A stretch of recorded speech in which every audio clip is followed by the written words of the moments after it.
முதலாவது அறிவிப்பு என்னவென்று சொன்னால், தந்தையை இழந்தவர்கள் அல்லது தாய் தந்தை இழந்த குழந்தைகள், ஆதரவற்ற சிறுவர்கள், இவர்கள் படிக்க வேண்டும், சிறு வயசிலேயே வேலைக்கு அனுப்பிவிடக்கூடாது என்பதற்காக வேண்டி அவங்களுக்கு மாதாந்திர கல்வி உதவி திட்டம் என்று நம்ம அறிவித்திருந்தோம். அந்த அறிவித்த அடிப்படையில், அதாவது 8ஆம் வகுப்பு வரை உள்ள மாணவர்களுக்கு 1000 ரூபாய் மாதம் மாதம் கொடுப்பது என்றும், 12 வரை படிக்கிற 8க்கு மேலே 12 வரை படிக்கிற மாணவர்களுக்கு 1500 ரூபாய் வழங்குவதாக முடிவு செய்து அது கடந்த ஒரு வருடமாக கொடுக்கப்பட்டு வருகிறது.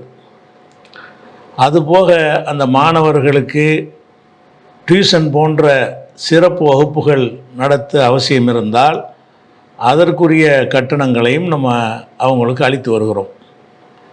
அந்த மாணவர்களுக்கு தேவையான நோட் புக்குகள், ஸ்கூல் பேக்கு போன்றவைகளும் வழங்கப்பட்டு வருகிறது.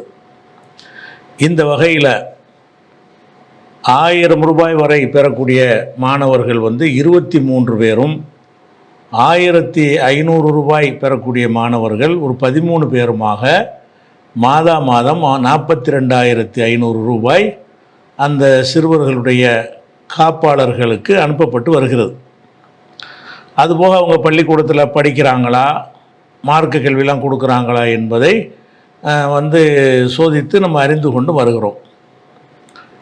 இதில் இந்த வகைக்கு இந்த ரமலானில் அதிகமான மக்கள் நன்கொடைகள் வழங்கியிருக்கிறார்கள்.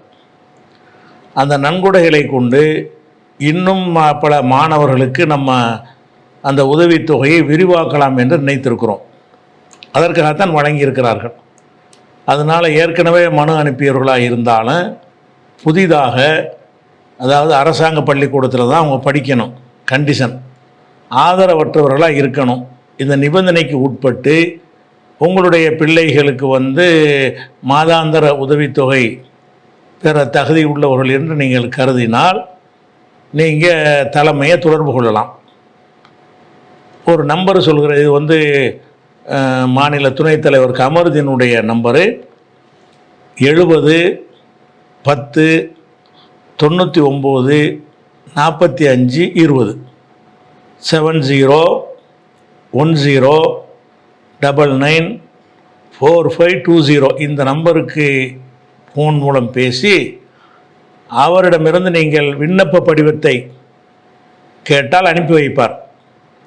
அந்த விண்ணப்ப படிவத்தை பூர்த்தி செய்து அனுப்பினீர்கள் என்று சொன்னால் அவர்களுக்கும் இந்த கல்வி உதவித்தொகை என்ன செய்வோம், அதற்காக மக்கள் வழங்கி இருக்கிறார்கள். அதை மாணவர்களுடைய எண்ணிக்கையை நம்ம அதிகப்படுத்த இருக்கிறோம். தேவை உள்ளவங்க விண்ணப்பித்து அந்த உதவியை பெற்றுக்கொள்ள வேண்டும் என்று கேட்டுக்கொள்கிறோம். இது ஒரு அறிவிப்பு.